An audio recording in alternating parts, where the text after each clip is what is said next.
What's up, CFO gang? It's your boy J Tuck.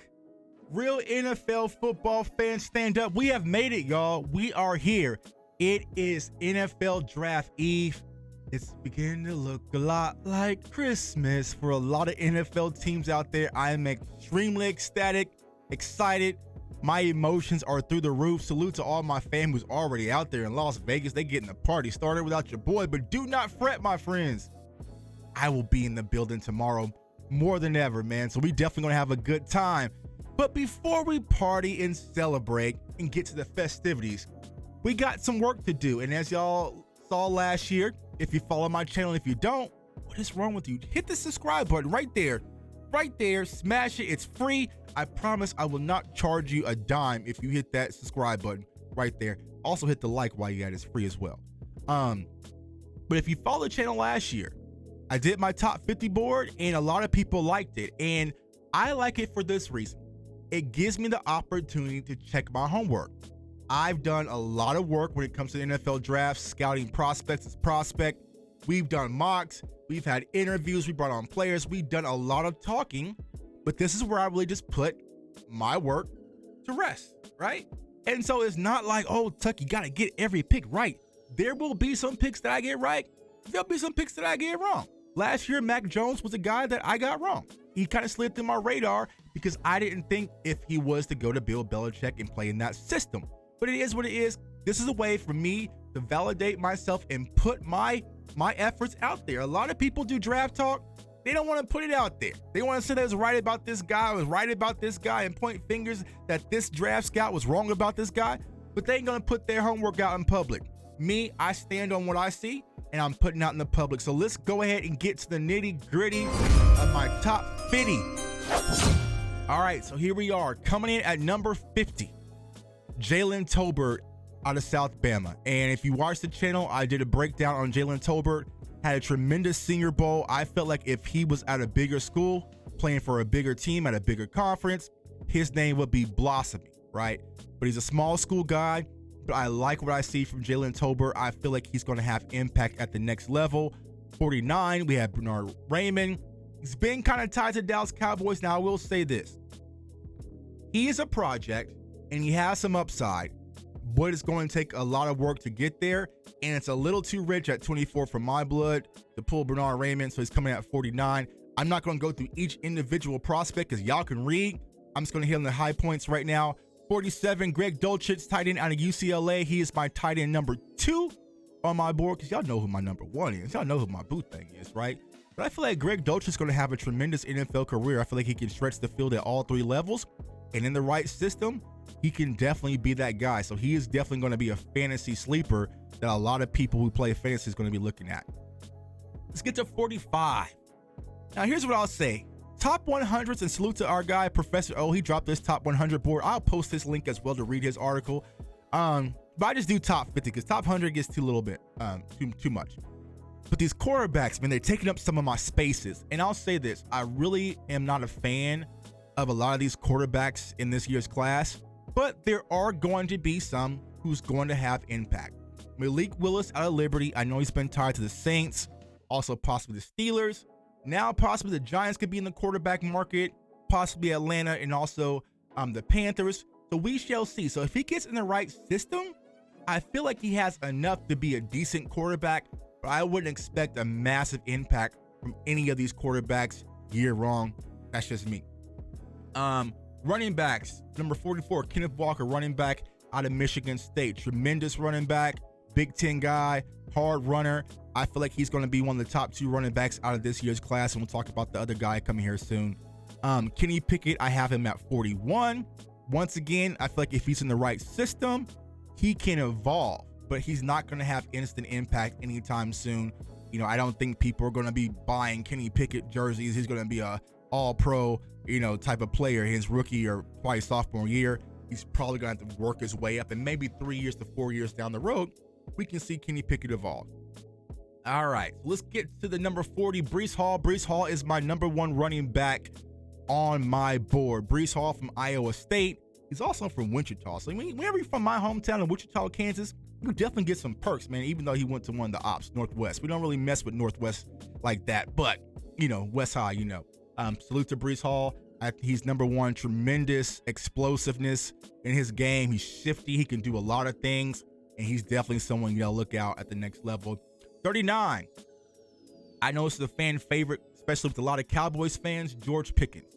Now, I will say this. George Pickens is a top 10 talent, but there's still a lot of uncertainties. I know a lot of people get caught up in the off-the-field stuff. Me personally, it wasn't too red flaggish for me with the off the field stuff. I see some of the comments about his interviews or whatnot. I will not be surprised if tomorrow George Pickens goes in the first round, because he has that much talent and that much upside. I think you're getting a lot of smoke when it comes to George Pickens, but there's a lot of other wide receivers in this draft that we'll talk about as well. Travis Jones, defensive tackle from UConn, coming in at 37. Big physical guy. Can play a two-gap defense, more of a three-tech type body, but I feel like he might be early second round and could possibly be a sleeper for a first-round pick. Travis Jones, I definitely like what I saw from his film, so don't be surprised if he goes first round tomorrow. David Ojabo, defensive end out of Michigan. He would have been ranked higher on my board, but the Achilles. And I know, a lot of people recover from injuries a lot quicker than they used to back in the day, right? My guy Cam Akers from Florida State, he tore his Achilles. He was back playing in the Super Bowl. So I feel like David Ojabo can overcome it, but I feel like there's some other defensive ends when there isn't that health question mark that I feel a little bit more comfortable putting in place above him. That's why I put an asterisk about his name, because if he was not injured, he would be a lot higher on my board. Number 33. Actually, let's go back. Let's backtrack number 34, Skye Moore. So Skye Moore. He's been the talk of the town, talk of the litter when it comes, especially for Cowboys fans and just a lot of NFL fans. He shot up the board. When I first dropped my video on Skye Moore, I had him as a day 2 prospect. Third round guy that you can possibly steal on day 2, right? Right now, I see some people saying they would take him in the first round. Now, me personally, I wouldn't take him in the first round. I still think he's a day 2 prospect, but he's more of a second round guy possibly right now because of the sense of urgency at wide receiver when it comes to Skye Moore. Trevor Penning, number 33. This is the pick that can get a lot of Cowboys fans to throw their drink, to boo, slam doors, storm up out of there in Vegas, me possibly as well. Trevor Penning. I know Trevor Penning he's tough. He watches scary movies. He's ferocious. But he's not what I want in Dallas. He's just not. There's a lot of growth that he needs to go through to be ready. Now, there could be a conversation. Could you stash him at guard?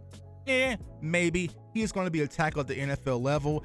I just feel from the Dallas Cowboys standpoint, I would be completely out on Trevor Penning. If we draft Trevor Penning tomorrow at 24, y'all gonna get Pouty Tuck. Y'all remember Pouty Tuck from last year, right? On day 2, right? And rightfully so. So he might emerge if we take Trevor Penning. 32, Logan Hall, one of my favorites. Pet cat. He gets his Tuck stamp of approval. He's on my tab out there in Vegas. Logan Hall, defensive end out of Houston. Rounding in, you got 30. You have Quay Walker at 30. And then, of course, at 29, all aboard that Trey Mcbride train. I feel like Trey Mcbride is going to be the best tight end out of this class. And if he goes to the right situation, don't let him go to Tampa. Don't let Tom Brady get a hold of Trey McBride. It's going to be ugly. So I feel like Trey McBride is going to be one of those guys we're going to be sitting back watching on Sunday, and everybody's going to be tweeting me like, yo, Tuck, there's your boy. And I'm like, I know. Me and Trey, cool, man. So best of luck to Trey McBride. If he's there at 56, Cowboys Nation, I'm taking him and don't look back. And then 26, Jahan Dotson, who we dropped film on as well. Speedy wide receiver out of Penn State. So let's go ahead and round things off here and get back to it, man. I gotta love it. It's draft day, man. Draft day. Johnny Manziel.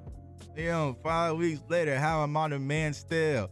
Draft day. A. Wiggins at the other side, boy. We stay. I'm so hyped for tomorrow. I'm so hyped, y'all. I can't wait. I love Vegas and I love the NFL draft. So when you put the two together, what? All right, so let's go ahead and get to it. Number 25. I got the big fella, Jordan Davis, defensive tackle out of the University of Georgia. Them Georgia Bulldogs are going to be going. It's going to be like the old Miami days, back when the Hurricanes used to go on the first round. You're going to see a lot of Georgia Bulldogs tomorrow. If the Dallas Cowboys are able to get Jordan Davis, it opens up so much for our defense. I would love for Dan Quinn to get his hands on some Jordan Davis. The next one, another Georgia Bulldog I would love to get a hold of, Nakobe Dean, linebacker out of Georgia. I feel like Nakobe Dean could slide because of the Nick Bolton factor. You might see a situation where Quay Walker might go before Nakobe Dean because, NFL scouts, they love measurables, they love athleticism. That really isn't Nakobe Dean. He's a pure football player. When you turn on the film, you just like, yikes, who's that, right? But Quay Walker has the upside, the measurable. So you might see where Quay and Devin Lloyd go in the first round and Dean could slide. And if Dean is there at 56, my God. The same with this next guy, Kenyon Green. We're starting to hear some conversations about him, some knee injuries. I'm not sure if that's smoke or not, but there could be a situation where Kenyon Green could possibly slide tomorrow into the second round. And I believe he's going to be a value still for any NFL team.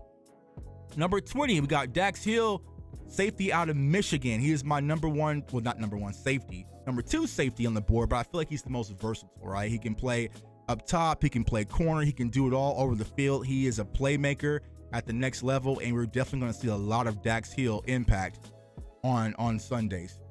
Number 19, Treylon Berks, the Arkansas guy. Salute to my guy Rome, Cowboys fan talk. He's big on Treylon Berks. I think that you could see Treylon Berks possibly go to Dallas, but I don't know. I just don't see how we can use it, how he's going to be effective in our offense. I feel like he's going to be a weapon if he goes to the right team. If he goes to the Packers, if he goes to Kansas City, look out. But he's going to have to be in the right system first. Chris Olave, number 17. We dropped the video on him, Ohio State. There are some rumblings. The Cowboys like Chris Olave. They could be moving forward, looking to trade up. Smoke or not, we shall see. He kind of fits that Amari Cooper-ish mold. So what's the best way to replace Amari Cooper? Is kind of get someone who does the same thing Amari Cooper did for a little bit cheaper. We shall see. Number 14, Drake London. Big physical wide receiver, tall target, X-wide receiver. I think he's going to be tremendous at the next level. You're definitely going to see him put up some numbers. Number 13, this guy was extremely high on my board coming into the draft when we started this, but we kind of slid a little bit. As we started doing more research. That's Derek Stingley. Now, he does have the upside. His upside is through the roof, right? But injuries, hasn't played much. There's some things kind of floating around when it comes to Stingley.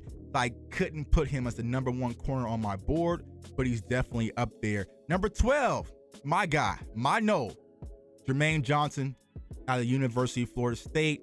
I feel like Jermaine Johnson's going to have a tremendous NFL career. You're hearing conversations. He might even be a top 5 pick. I don't think he's going to go top 5. I would be surprised, but I would definitely welcome that. For Jermaine Johnson, I definitely think it's going to have an impact at the NFL level, can do it all. Playing in 3-4, playing in 3-4 team, stand-up linebacker, outside pass rush, do it all. Jameson Williams, wide receiver out of Bama. He would be my number 1 wide receiver if not for the injury. And once again, I feel like he's going to overcome the injury. From people I've been talking to, he's way ahead of schedule. But sometimes you never know, right? You never know where someone's head's at. It's just kind of hard sometimes. So I had to move Jameson Williams to number 2 on my board due to the injury. My number 1 wide receiver is Garrett Wilson. As you see at number 9, Garrett Wilson, I feel like he has the most upside, the most complete wide receiver in this year's class. And I would like to get Garrett Wilson, to be honest. We talked about a lot of names. I always say Cowboys Nation, why we never talk about Garrett Wilson when these mocks? Just because we ain't going to get him? All right, cool. You guys see that I have Thibodeau at 10. Thibodeau is going to have a good career, but I just feel like there's other prospects who I like a little bit better. Number 7, the guy you need to keep your eye on if you're a Cowboys fan, Charles Cross. I feel like there could be some conversation when it comes to Charles Cross. If he was to slide out the top 10, maybe in 14, 15 range, that's when Steven and Jerry Jones going to say, let's do it. Let's go get him. Tremendous tackle out of Mississippi State and play tackle. Now, here's the thing. Do I think he's a guard? Can he play guard? Yeah, possibly. But we can stash him for Tyron Smith, and maybe you have your left tackle of the future. But Charles Cross is definitely tremendous talent. Number 6, my guy. Got to sauce it up, man. I love me some Sauce. Sauce Gardner, man, he's a tremendous talent. He has a swag. He has that cornerback mentality. He just likes to get tough and dirty. I just like what I see from Sauce Gardner. He was my number 2 originally coming in from Stingley train, but as of right now, he's going to be a tremendous value on Sunday. So let's get into the top 5 DOA. And here we are. Number 5, I got Kyle Hamilton. Now, somebody wrote an article, I ain't gonna say no names, about the Cowboys looking to trade up for Kyle Hamilton. Cap. I think that's cap. But if he's there, I would definitely welcome Kyle Hamilton in Dallas. We've always wanted our safety, and this kid is a playmaker. I know a lot of people talk about his height and his size and his measurables. He's too tall and what. I don't care. He can play football. He can definitely have a great impact. Number 4, Trayvon Walker, edge rusher out of the University of Georgia. Another Bulldog.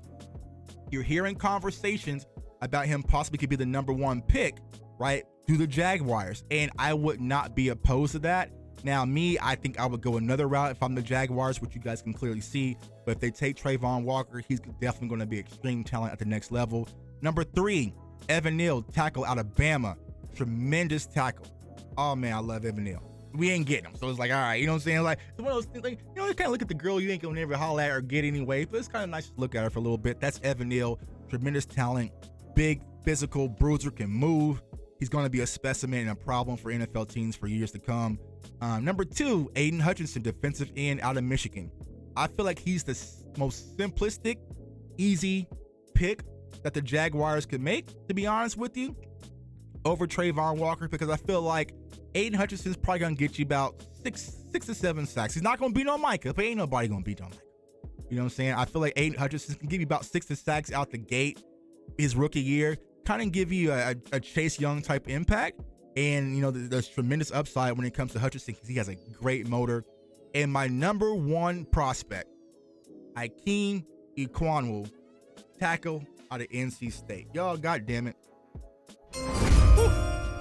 Boy, Ikem can play some football, man. Ikem is an easy, close your eyes, all-pro pick. Ain't got to worry about nothing. You protect your quarterback of the future in Trevor Lawrence. I don't know what the Jaguars are thinking. It's easy. It's right there in front of you. There's your left tackle of the future. You got your quarterback of the future, Doug Peterson. Use your noggin, right? But when it comes to Ikem Ekwonu, man, he can do it all. Pass protection, run blocking, quick feet, hand placement, leverage, intangibles, IQ. It's all there. He was my highest graded prospect in this year's class. So there it is, y'all. There is my top 50 board. Go ahead, screenshot it, because people like to screenshot it and be like, Tuck, you was wrong on this, or Tuck, you missed on this.